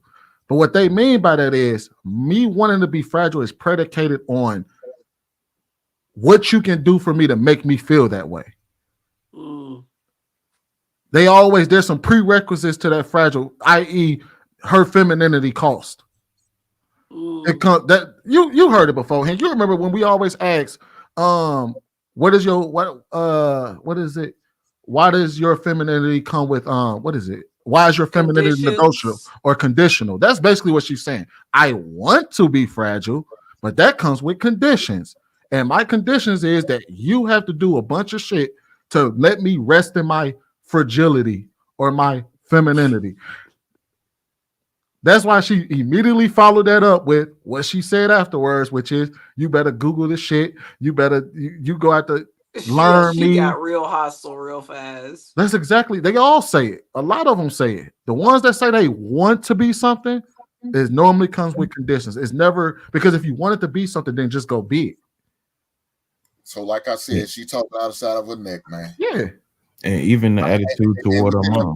Like I was telling you, within them 2 clips, I seen it. I heard it. Certain words you hear, they say, how they say it, the facial expressions. Men gotta pay attention to all that. That's why, man, whoever gonna deal with her, you better ask the hell of her. I'm interrogating a woman. I interrogated my woman. You better interrogate her, because what she talking about? Well, you need to go learn it. Okay, let me ask some more questions. Let me phrase it this way. Let me phrase it that way. Let me give her this scenario or that scenario, because you got to break through that goddamn wall. A wall of bullshit she got up right now. And once you get through, maybe she is somebody worth taking a chance on to take it serious. Maybe she is worth waiting to get some ass from. Or maybe I just need to move on because she ain't trying to give me them cheeks. I got one more video of her.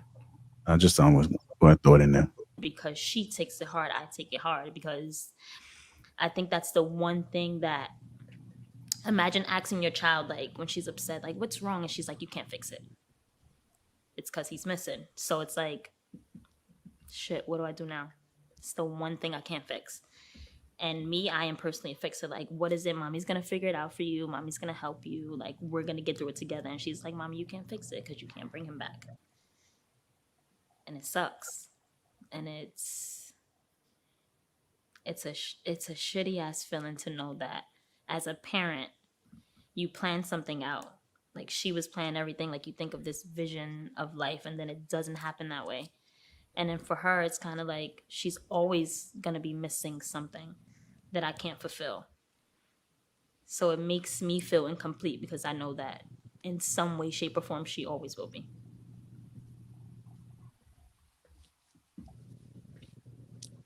Is she The talking way about she death? flipped that on herself, I have a problem with that. She talking about death or a dude leaving? I missed everything she said. I think death. I think he died. You think he died? Okay. So what? Baby daddy died or something? She went from the baby My being favorite. upset, mommy can't fix it, and it's the most horrible thing, and I feel incomplete. Yeah, Hink, you right. You right. I He's don't the understand how problem. that turned into her at all. Like, Well, I mean, apparently there's an entire interview she did. So these are just the ones that they clipped up. So maybe there might be some missing context, or maybe they might have been played out of place. I hope so, because she flipped that into a me real quick. I would ask you to I replay heard the enough. video because I I heard missed enough it. of the first two videos. I'm Because done she with it. takes it hard, I take it hard because she takes it hard, I take it hard because I think that's the one thing that, imagine asking your child, like when she's upset, like what's wrong, and she's like, you can't fix it. It's because he's missing. So it's like, shit, what do I do now? It's the one thing I can't fix. And me, I am personally a fixer. Like, what is it? Mommy's gonna figure it out for you. Mommy's gonna help you. Like, we're gonna get through it together. And she's like, Mommy, you can't fix it because you can't bring him back. And it sucks. And it's a shitty ass feeling to know that as a parent, you plan something out. Like she was planning everything. Like you think of this vision of life, and then it doesn't happen that way. And then for her, it's kind of like she's always gonna be missing something that I can't fulfill. So it makes me feel incomplete because I know that in some way, shape, or form, she always will be. So the title of the video she did, she spoke on depression, finding herself, motherhood, dealing with a loss, and more. So it's probably You talking about a baby daddy.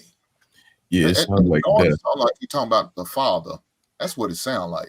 Yeah. To me, I could be misunderstanding. Yeah, she was speaking to her daughter about. She was talking about being in a space of not being able to fix the thing that her daughter is missing. I understand that. Yeah, because she was speaking absolute. You know what I mean? Like it's death. So loss, death. I understood every word the first time. I just feel like how it ended on. I feel like, and for me, it's. Well, You got to be a mom to understand why that's cringy. I think not a parent, a father, but you have to be a mother to understand why that's a little bit cringy. Why would it be? Why would it be cringy? It's cringy because you turned a situation with a depressed child. Clearly, that's what she's talking about. Into she said, "I'm a fixer. I do this and I do that." And in the last statement that came out of her mouth was something about how it makes her feel incomplete because her daughter's incomplete. And I'm just like, well, you just keep yourself out of it. It's okay to keep yourself out of it and just figure out how to help your child. Well, I don't think. Oh, go ahead. My bad. I thought you was done. No, it's fine. It's just the me. It's just like crazy. I battled with a child with mental health issues, and you got to take the me out of it for it to work. Period. Well, I would think that I think the reason why she was speaking about herself was because that's who the interview is actually about. Her and how she dealt with it. So she's speaking to us. I don't think she went to her daughter and said, try to make it about herself. I think she was just answering the question of how do you tackle the loss of your child's loss and them coming to you about that. And being a parent that thinks, you know what I mean? Like when you think of yourself as like, man, you don't want to see your child hurt. And it's finally something that you can't solve. And how that may impact you personally. Because I think we all been there, you know what I mean? Where it's our child is that they're going through it, but we have to also remember that we're going through it. We're also going through it with them. I get it. I'm doing amazing. Life changes, I would say. I'm doing amazing. Just like I look good. I feel good. Yeah, I'm doing good. I feel like life isn't anything without suffering, and that's just for me. I feel like when you suffer, you learn and you grow. So for me, two big life changes, I would say, is one, when I lost myself, and then two, when I lost my daughter's father. So I feel like within those instances, that's when I was able to dive within myself and find answers about different things I was going through, like depression, anxiety, or like finding out what my purpose was and what I was here for, basically. But yeah, for sure, that's when those two moments is when I really was like, yeah, something's, I got to figure out what's happening with me. But I had to search within first. I was trying to figure out, like, I had my daughter at that time. Me and her father weren't together anymore. He was going through his own like mental health issues, and I wasn't too aware of what they were at the time. So I basically moved out of New York, and I went down south. And I'm like, everybody's like, "Oh, go down south. You're gonna start a new life." No. In the end, I felt like I was running. So what happened was I ended up just trying to read a bunch of books. I read a bunch of like Ian Levanzant books, like self-love, self-help. And that was what helped me, because I wasn't talking to anyone. I was literally like, I remember crying for 6 months straight. I counted 6 months straight. Every single day I would get home and I would wait till my daughter was sleeping, and I was like super independent. Like, I will bleed out before I ask somebody to help me. Me and her father met a few years ago when we were super young. I think I was like 16 at the time, 17. He sings. He was working with like a couple artists like Jagged Edge and them, and came up to me like, "Oh, let him sing to you." And I'm like, "Boy, please." So he sang, beautiful voice, great, cool. Time went apart. We ended up getting together. Deep things within mental health. So things started to get like a rift. He was like a really, really good provider. When Skylar was first born, I didn't have to work or anything. But once she was there, I seen signs that I wasn't okay with, dealing with while she was there. So we separated. A couple years passed by. I get a phone call from him, and I didn't know. He's like, "Hey, super apologetic, sound very healthy." He had got out. I'm like, "I'm so proud of you." And, he's like, "Let Skylar know." He's like, "I know Skylar's in school, but let her know, because I know her friends are asking, like, where's your dad and stuff." And he's like, "Just let her know that I love her. Daddy loves her." And I'm like, "Oh, perfect." Literally 2 weeks after that, got a phone call from his sister. She's like, "Hey, Kenny's not okay. Call his brother." So I'm like, in my head, you're kind of like, this boy's been through everything. Like, please, it's going to be fine. So called his brother, and he's like, "Oh, he passed out." It was super hot that day too. It was like summertime. And so without any like crying. This is the first time, because I'm normally like, I can't even speak about it, but still to this day, I have her in therapy, because I feel like she needs a space where if she can't openly speak to me, then it's someone that she doesn't know that she can, get her words out, or just emotions or whatever it is. I'm really big on her emotional stability. But she takes it pretty hard. And because she takes it hard, and then for her, it's kind of like she's always going to be missing something. I believe that it was a blessing that me and him were able to have Skylar. But at the same time, I'm just like, who she is, and if it changes from one thing to the next, that's fine. Because I didn't have that. It was very much like, you need this type of job to have this type of money. Right there. Like, if I don't do anything else good, I did that. So you can pat me on my back. I'm good to go. Like, out the door. Thanks. I tell people all the time, like, when they're like, "Oh, you're so strong." And I'm like, but I have to be. I don't want to be like, I want to be fragile. And people see it as a weak word, but think about it. When she still needs to learn me, just like I need to learn her. I feel most comfortable with myself when I know myself. And in order to do that, I have to block out all the outside, like social media, family, friends, like, and I'm a parent as well. So even with Skylar, like, we're big on mommy needs personal space.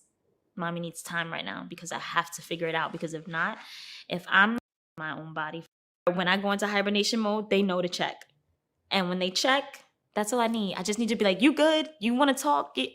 I'm grateful for all the little things. So that's what I have to look forward to. Like, just going to the beach, or like getting 5 minutes to myself. Like, I take all the small things just so, like, I romanticize my life, like everything about it. Like, and I think that's what makes me so happy all the time. Like, yeah, I definitely have bad days, but my bad days are very minor. compared to my good days. And it doesn't have to be anything extravagant, like, oh, I hit the lotto, I got a car. Like, absolutely not. Like, I woke up today and I found the best 2 pair of socks. Notice how the body language of all of us changed when we got the full context.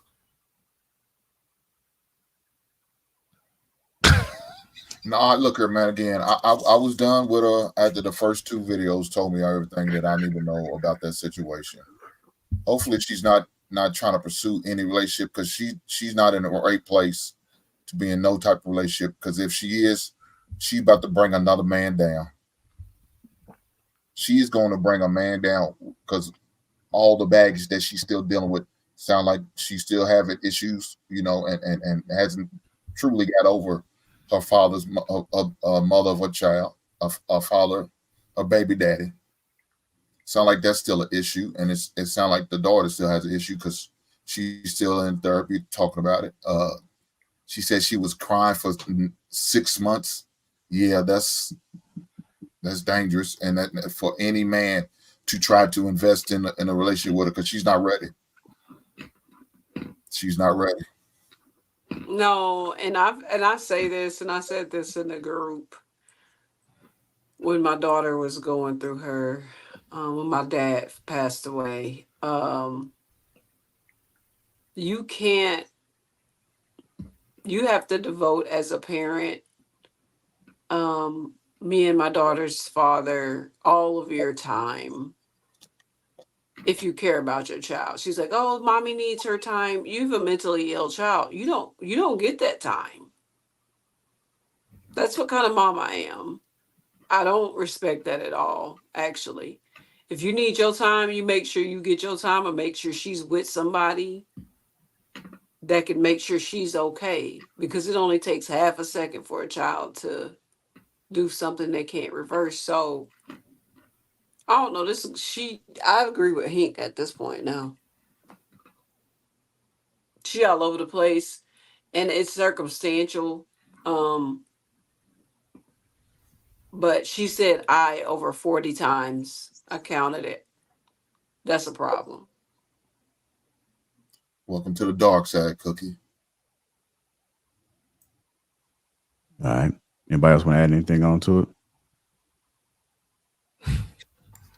I mean, I guess this is a question. When people are dealing with death, is there ever a good time to deal with them? Like where they're ready? I mean, you know, death is something you deal with forever, you know, whether it's a parent, a mate, you know, just somebody that you were very close with. I'm sure that's something that you live with forever. You know, is there ever a right time to, you know, pursue them romantically? What's a right and wrong time for that? After they've gone through the phases of grieving, and only they can tell you if they're ready. It's nothing that you can like sniff out. Because I was dealing with that with my dad when my dad passed away. I didn't date at all. I wasn't even interested in dating. Like I was in a whole different space. So But you most knew when women, you were ready. huh? But you knew when you were ready. Yes, yes. When I could look at my dad and talk about my dad without breaking out in full blown snot and crying. Yes, absolutely. When I could smile when I thought about my father is when I knew I was ready. So, but see, my daughter still hasn't even gotten there yet. So, but she's 19 going on 20. So, this is getting her the help she needs. They were super close. Okay. All right. Let me go ahead and get to the super chats. Michael Richardson, $5 says, Shan, always naturally beautiful and a lady. Charles Key, senior, 499 says, Pookie's still the hottest thing on Martin Luther King Avenue. Shan, you had got a compliment while you were away. Michael Richardson. Yeah. He said, what up, though? He said, what it do, baby? Michael Richardson. Let me read it for you. You need your glasses, your contacts. No, it says Shan, always naturally beautiful, and the lady. Okay. Hey, Jay, I wanted to answer your question. I think when you're dealing with someone that may be dealing with death, it's more about you than it is them, right? So it has to do with what your tolerance level is. If you can endure with them, if you can be empathetic towards them in their time of need, because the reality is that that's something that's going to occur even whether you're single or married. Your partner is going to deal with death or loss someday.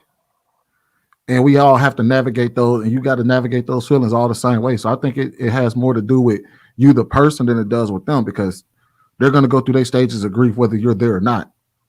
The question is can you endure that with them? Yeah, I guess I was asking more too, because when you've built a foundation with a person, I'm sure it's a little different than a brand new person, that you've built nothing with. Right. It's just admiration. You admire them, but you understand they're going through something. So you may want to protect yourself from engulfing yourself in something so serious, and finite. Yeah, that's what I said. It's if you feel like you can endure that with them and walk that path with them, by all means, there's nothing and you like them or you love them or what have you, then I don't think anything will stop you from being. But if you feel like, hey, look, this is too much for me, or that would be too much for you, which for a lot of people it is, you know what I mean? Then I would say at that point, that, hey, get out while you don't. Then I would say that you shouldn't deal with a person when they're grieving. Yeah, but it's different when you talk about she's where she is right now and her trying to get a relationship, or she's currently in a relationship prior to this happening. That's a big difference, Sweeney. Well, no, that's why I said that I think people are going to go through their stages of like. I'm just saying, he's asking, should you deal with somebody like that? Well, if we're just strictly talking about them going through their stages of grief and how that manifests itself, that's going to happen whether you're in a relationship or not. Now, familiarity does play a factor, but you know what I mean? That's why I said, because she may not be open to talk about that with you, but that's up to you if you're willing to walk that path with her and hear her out or wait it out or what have you. It's still up to you. Her stages of grief, the stages of grief doesn't change. Right, and don't make assumptions. I was talking to this one dude, and I was pretty much through the stages, and he made an assumption that the reason I liked him was it had something to do with my dad and death. I was like, that should have been a red flag. I wasn't paying attention though, because I liked him. But don't assume anything about somebody that's in grief. It's like, what are you talking about? Like, I don't even really date, So don't make assumptions about people who are grieving. If they're out there putting themselves out there, it's because they're ready. They're not doing it for fun, I just thought I'd make that PSA. Yeah, but at the same time, Cookie, people don't think clearly when they're going through shit like that. You're not. But if this person is telling you they're not going through that anymore, and you still throw it on them that they are, like that's talk is cheap. That's rude. What do you mean talk is cheap? How you gonna tell somebody who's grieved what they going through? That's why Jay asked the question. But if your action says one thing, your word says something else, I got to go off your actions. Oh, well, I don't know. I think this person was just an asshole, but I get what you're saying too. Because look, if you're going through it, how do I know you're not just trying to get with me just because you need some type of companionship and you just need to unload on somebody? You don't feel like you have family members you can do. But this guy over, he gives me physical attention as well as I can load. But in the back of my mind, your research. This dude ain't the right type of person for me. And you probably would have seen past all that if you wasn't going through what you're going through. But since you're not clear because you're going through trauma, or you're going through being upset of a loss of a family member, a loss of a loved one, you're not seeing things clearly like you probably would. And so decision making may be a little bit off. Yeah. In all honesty, my decision making was bad while my dad was alive sometimes. So I don't want to put that on grief. Can we just be for real here? Like, I get what you're saying in some, like, if a very good, but yeah, nah. And that's Never another, broke guy, but definitely douchebags for some odd reason have been on my rate. Like, what? Who are you talking to? Type. Yeah, I get what you're saying, though, Hank. That can definitely distort your vision while pursuing another human. In my case, that was not the case. I just like who I like, and when they just got to do a lot for me to cut them off. That's just all that is. That should have been enough, but I was just like, maybe tripping. yeah.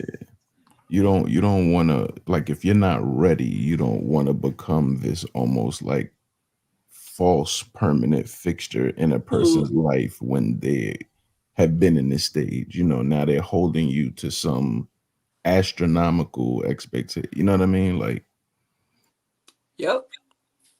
And that's one thing about me. I don't hold anybody to any expectations except for what my boundaries are. But what people do don't ever surprise me.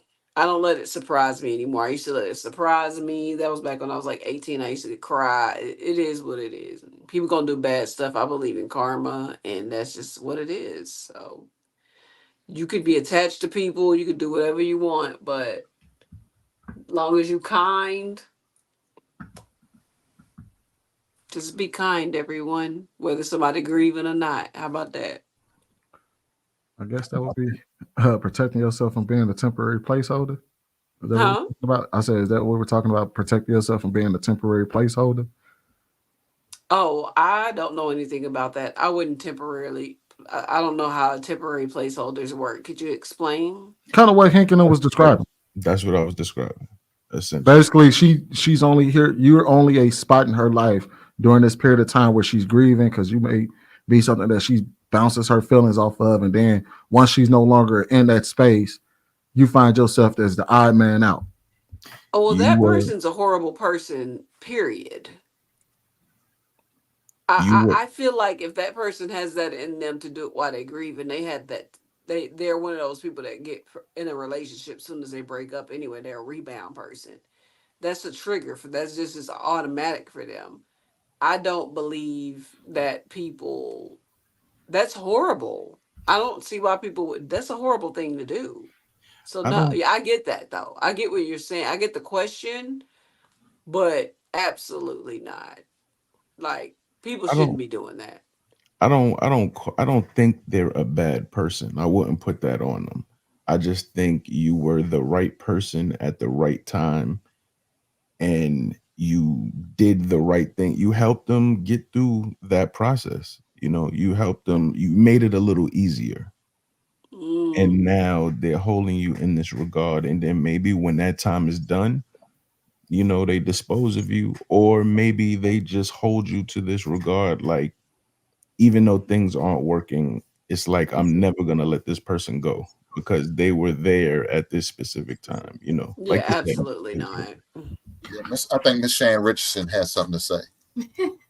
So I think I agree with Jay. I think that you have people who are assholes about it and they know you're a placeholder, but I think there are people who genuinely may have people as placeholder and they don't even intentionally mean for it to be that. They needed you at the time you showed up, and then when everything was great, they realized, oh my God, it was just a temporary thing. I don't think they went in thinking I want you to be temporary. They were just living in the moment and you were there for them, and it just ends up that you're not there for a long time, just for that amount of time, right? But one of the things is, I know some people were saying like a death of a parent, and that's a death like none other for sure. But when you're dating somebody who is in love with somebody else, even if they are deceased, it is not an easy thing to do. And I know because I have dated somebody whose wife died 8 years prior to me dating them. And it was a constant reminder that that was the love of his life. in the luckily it didn't get that far. Like I didn't give any, it was just in the talking stage. But I noticed like posts, it would be posts here and there, even to this day, even though I haven't talked to him like 2 years, he still consistently posts her like anniversary, happy birthday. Oh, I miss you. So even though she's no longer here, that person still has a spot in that person's life. And you probably will never be able to measure up to whatever that love he had for that person was. Does that make sense? So when you're going into a situation, and even if there's a death, you just have to know what you're walking into. Now, some people can get over it. I'm not saying that's everybody's story, but this person in particular, he was doing a comparison. And he and I are still cool as today. He's still not met anybody, but I think that it's just because he holds people to the standard of his ex-wife, and he's trying to find his ex-wife in somebody, and that's just almost impossible. He's just not going to be able to find her in somebody else. So I held men to the standard of my daddy when he was alive, so I think I missed that bullet. But I get what you're saying, though. Like even on a much lower level, I remember I met a girl, and then I would say probably like a week or so later, she broke her leg. You know what I'm saying? So like it was phenomenal with this broken leg. You know what I mean? Like our situation. The minute that leg got better, it was hot girl summer, dog. I'm talking about.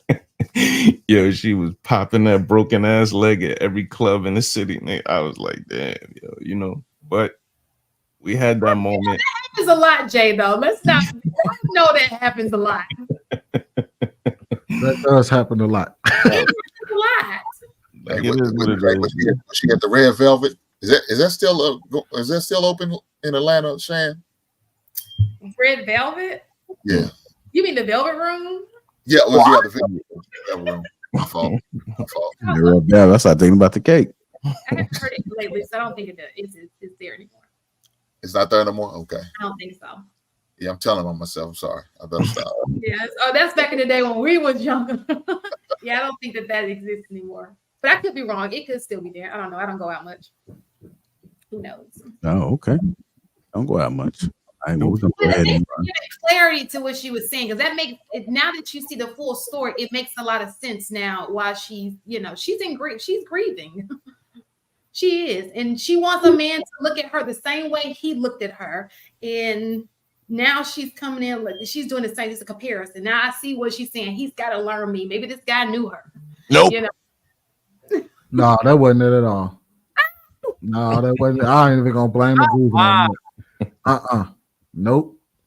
All that comes from the poor decisions she made and the person she dealt with, and from the trauma of that situation. She's coming at it from a completely different perspective. That's why she says. Oh, maybe I missed something. My internet went out, so I probably missed. Was it something at the end I missed? Oh, this dude had mental health issues, and you know what I mean. He was a singer who can sing. He was working with Jagged Edge and all of them. So it was all Traja love, and it felt good. And then she started. Then after the baby, all of a sudden, his mentality changed, and all of a sudden he was something totally different from what he was before. That's how mental illness works. Hell no. Well, you know what that was? What happened between her because I hear a lot of women say this. Oh, it happened after the baby. No, there wasn't. The thing is that when it was time for y'all to have to start making decisions, it comes back to what I said before. You think your decisions are better than his. So all of a sudden, now that y'all have a baby, he's controlling because he wants to do things the way he wants to do them, and you want to do things the way you want to do them. I can't believe it, Jesus. I can't believe it, Jesus. Go ahead, Shane. I think that what people don't understand is when a baby is involved, you just move differently, right? Like it's a totally different move than it's just you and I, because we're both adults, right? So when a kid is involved, there's a different kind of, we were talking about trust earlier, but there's a different kind of trust when you trust your kid with somebody, even if it's the father. And I would say for men, even if it's the mother, right? And so if he's not, even if she saw red flags, she was able to overlook it. I think that those red flags are now burgundy when a kid is involved, because you're like, okay, I can defend myself from certain things, but my kid cannot, right? But again, it is absolutely her fault, because you shouldn't even have a kid with somebody who has red flags. And to begin with, they didn't just pop up. They were always there. It's just now they're magnified because you have a kid, and now you have to think about somebody else in the picture and not just yourself. So that's usually the situation. I'm not giving her that. I'm not giving her that at all. Well, I don't know her. I'm just telling you as a parent. No, I get that.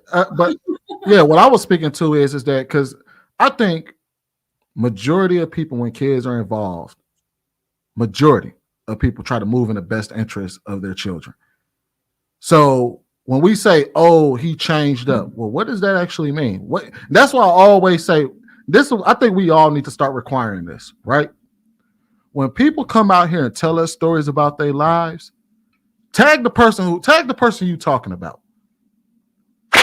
I want to know their side of the story, because oftentimes we talk about these things and I can't give you info based off of half the story.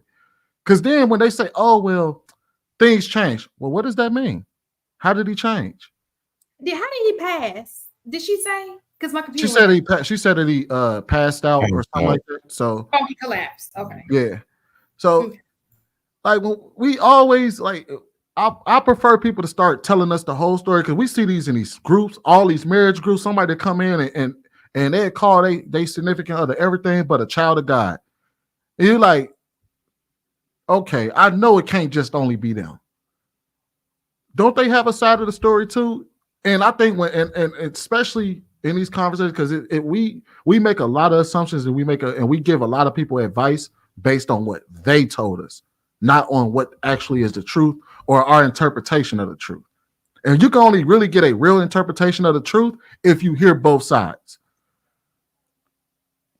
I did an exercise. It's my last thing. I did an exercise when I went to therapy. I had like a bad breakup, and I went to therapy, and he had me do an exercise where, because I had my side of the story, Sweeney.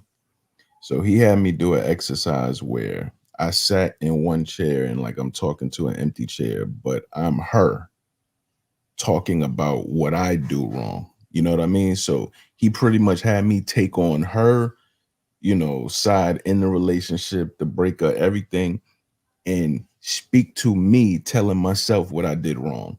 And, I was honest. I was 100% and thought back to everything that could be perceived from her and that I did wrong. And, after that, I felt 100% differently. I was like, damn, yo, I'm an asshole. I really felt like, fuck. It just made me look at it different. It made me feel differently. You know what I mean? Like that feeling in your chest when you upset, you pissed, and you got maybe a little animosity, maybe some resentment. Just saying that stuff to myself as the other person completely changed how I felt about it. Like, damn, man, you ain't perfect, dog. You got a lot to work on, bro.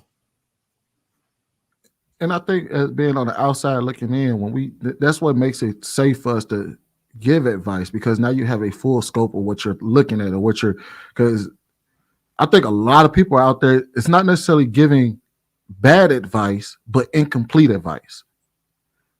It's incomplete because you don't have the whole story. So everything you're telling them is based on how they fit. Everything that you tell that person is based on what they've already told you, not on the complete story. That's why oftentimes, even marriage counselors, what do they say? All right, I'm gonna talk to you, and I'm gonna talk to him, and I'm gonna talk to both of y'all. This is why I don't give advice on the internet like that. When we talk these talks, if somebody told me once upon a time that I shared too much of my real life on the internet, I don't care. What you gonna do? Find me? I Like, don't care. but that's why I go into situational parts of my life where the situation fits me, for that very reason, Sweeney, because you never know like what's missing from the story, and I can only give you my viewpoint from what has happened to me or from what I've done, and I don't speak on things that I don't know about. So I feel you on that, Sweeney, because people be up here lying, or we just missing half of the truth or getting half of the story. And I don't think most people are intentionally lying. And this, I'm going to answer somebody's question. They said, "Why do people say my truth?" Well, because it's your word. It's how you saw it. That's why it's my truth, her truth, and the truth. So my truth, and the only thing we can, and I think it makes it easy for us, because if I hear your truth and his truth, I can kind of gauge what the truth is from both of those stories. Okay, I see where you. So I ask questions like, okay, so did you catch where he said this, and do you understand how you may have missed that he only said this because it was response to what you said or something like that? So yeah, I think that's pretty much all I got on that. Yes, I think you 100% correct. I think a lot of people should get, I always say, get more information and data. And then that way you can better make a decision or better give advice when you have everything. You know, most of the times you'd be surprised how bad you painted to someone only because they was telling their truth versus telling the truth. And I think you're approaching the situation in an honest manner. Like, I think you're being fair about the advice that you're going to give, because if you give somebody some advice and you don't have everything, or at least mostly everything, then I just think you're going to get them some wrong information.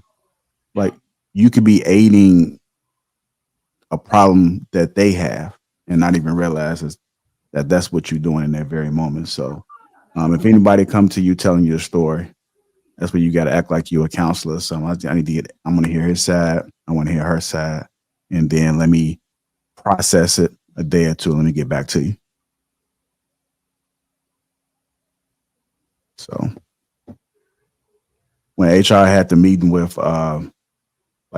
Let Go and Sweeney, he had to hear both sides. So.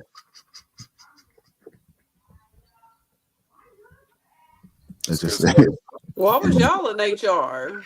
Shout out to HR for dealing with them two fellas. Because I'm gonna tell my truth. Well, Sweeney, tell your truth, man. Go ahead. He got tired of me sunning him on the panel, so he had to run to HR. Can I speak my truth real quick? Tragic. Somebody need to get him though. Can I speak my truth? Go ahead, speak your truth. Go ahead, Ms. Okay. Rich. So first and foremost, I don't think that she's even telling that full story correctly. I feel like there's some information that's missed in that entire story. That's first and foremost. We're talking about her. My real truth though is, we sit here and this is just me in my experience, okay? Because I've always been the kind person that I am. Oh, really? Yeah, I have. And what I have noticed is it has gotten me absolutely nowhere. I'm glad let me just say, I'm glad that this movement of femininity has made its way to popularity. But let's not act like that was what was popular maybe 10 or 15 years ago. 10 to 15 minutes. It was not. I do believe men wanted women with backbones, and they wanted that woman who was, had that little umph about her, and maybe it's probably age that has crept up, so it's like maybe what was cool in your 20s and 30s may not be cool in your 40s. That could be it. But let's not act like this was always the game plan to get the woman who is feminine, the woman who's vulnerable, and all of those things. It sounds great now because it's peaceful now because we all getting older. We do like peace as we get older. But y'all used to like chaos. Y'all did. I agree with Shan 100,000%. I got a question of that. You got a question that though. How old are you, baby? 34. Okay. So the generation I'm speaking to, because I don't know the 34 age generation, what was popular when you guys were growing up, but I'm talking about the men who are of age went through. Gray hair. I got some grays in here. Well, I'm gonna go ahead and speak my truth then. Okay, go ahead, JR, please. I'm not gonna even lie. Like, I wasn't even aware of a woman being like truly feminine until I seen a woman. I mean, I experienced it. I always thought that things were a certain way, and when you experience, actually, I did experience it, but it was in college, and it was a white woman. I was dealing with a white woman, right? I wasn't dealing with her like that. It was just, But when she made some tacos, huh? No judgment here, brother. Okay. Well, when she made some tacos, the way she laid everything out, I've never experienced that before. And so she was just too helpful, too nice. I felt like she was trying to cater too much, and it was irritating me.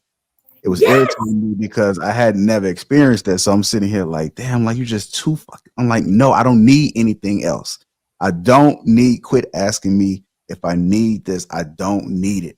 I'm okay. I got everything. I just want to eat in peace. You ask me if I need anything else one more time, I'm gonna leave up out of here. Oh my God. Thank you for your honesty, JR. I'll be honest. So that was the first experience. And then I hadn't seen it no more because I'm just so used to I'm used to things being a certain way. I'm used to doing everything on my own anyway. So, once I got a little older, I did have a black woman tell me, anything you need, let me know. I'm yours. You can do whatever it is you want to do. Never mind. Anyhow, she was more willing to be whatever it is I needed her to be. And I think that was the first time I really experienced it. And it came like much years later. And it looked foreign, but it felt nice. It felt real nice. It feels nice when a woman can say that she can fully, well, no, I'm listening to you because I trust you. I'm going to do that because you recommended it. Like, I like the way you think. So when men hear those things, it's like a ta-da moment for them. So to Shan's point, I don't think that I've always seen it because, like, my mother was far from that.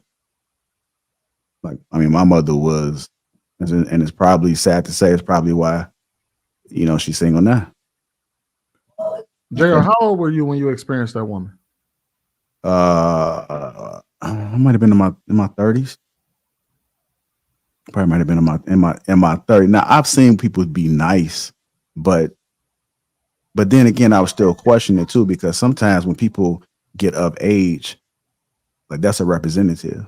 They're more willing because now it's like, oh, I'm reaching that age, so now I have to do things a little bit differently. It might not be necessarily them, but if you spend enough time with them, then it might unfold differently. So it's kind of really hard to say because it never went all the way. But when I first seen, I'm just like, damn, is this even real? Because I've never seen a woman be so welcoming like this and willing to do this and everything Right. that I've been accused of having motives. like slide a pull up under your feet and you need anything and rubbing your feet. It was just, I'm like, I never seen nothing like this. Like, you're just too accommodating. Like, what's going on? You're looking at it like this. JR, you was a strong independent man.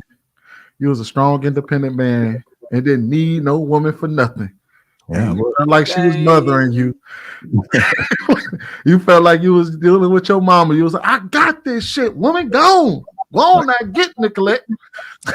So Shane was talking about a man of a certain. I'm a man of a certain age. Look, I always wanted one. The first time I ever seen a black woman like that was Sandra Clark from 227. When I seen that, I was in love. I said, man, she's soft, sexier than a motherfucker. Oh, hell yeah. Man, that's the type of woman I want. You know what I'm saying? And when she was, she was very nice, well-spoken, rubbed up on a man, made a man feel good. Now, she probably wasn't really into him, but Ow. on the show like she was, so you could tell me anything. I'm like, damn, that's the type of woman I need in my life. And then I seen Peggy Bundy from Married with Children, and every time she wanted sex all the time. I said, God damn, that's the type of woman I want. A woman soft like Sandra, but wants sex all the time like Peggy Bundy. That's my idea.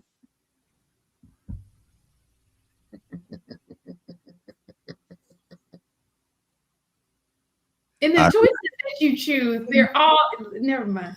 I can see that. We're gonna go ahead and close out, man. We gotta get the day started, man. What you about to say? Something smart. Damn, I don't look 30.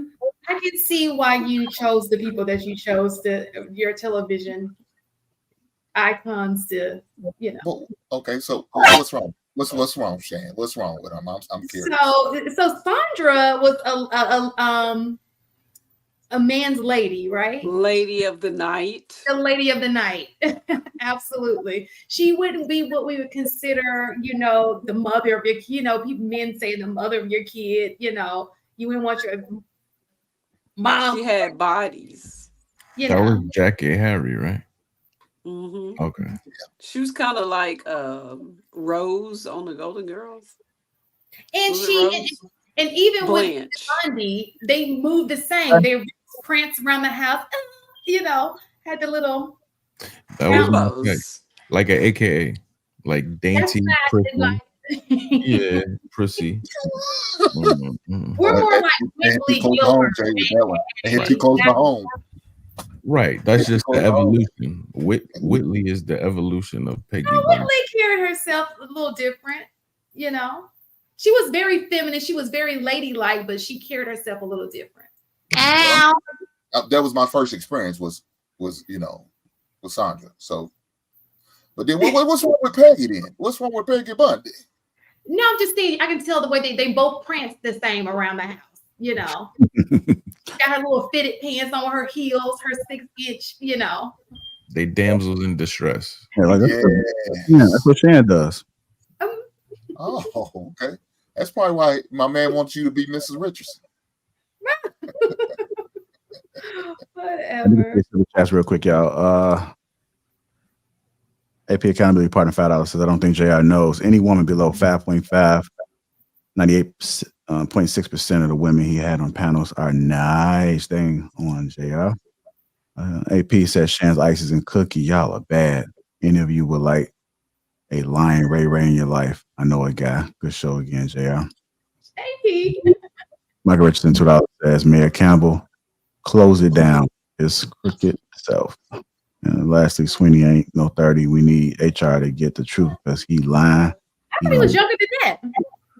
You're right. I'm not 30. I'm 34. Hey, I don't look well. Shit, I don't know. That ain't the first time. Sweeney look young. If I saw Sweeney on the street, I'd be like, baby, I need.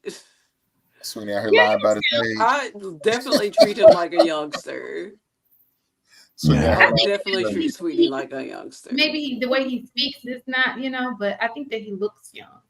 Yeah, it's the way he speaks. He speaks like wisdom, maturity.